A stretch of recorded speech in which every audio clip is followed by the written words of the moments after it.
Ils essaient de trouver quelque chose qui ne va pas, parce qu'il faut qu'il y ait une faille. Et c'est plus simple que ça. En fait, on s'amuse, voilà. Il y a des gens pour qui c'est miraculeux, merveilleux de se trouver en haut d'une affiche ou de passer à la télévision. Et puis, en général, c'est ceux qui regardent, qui voient ça de l'extérieur. Et puis, quand on le vit, soit c'est son rêve, et puis on est dans un espèce de tourbillon extraordinaire, soit ça l'est pas, parce que ce qu'on aime, c'est jouer la comédie, c'est faire autre chose, enfin, j'en sais rien, chacun son truc. Et puis, ça n'est qu'une partie toute petite de votre vie. Non, non, mais tout à fait. Et puis sûrement l'aide des amis, de la famille, ça joue beaucoup. Alors vous avez des doigts magiques. On a bien sûr le souvenir d'un Indien dans la ville.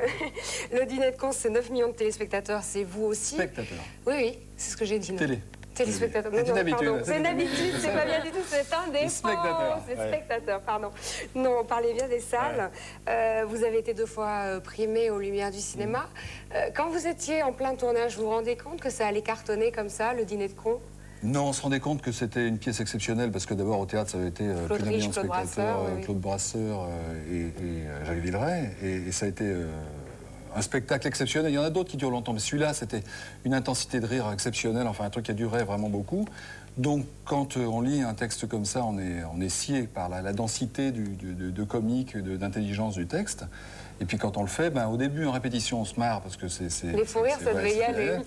Et puis quand on se met à tourner, on rit plus du tout.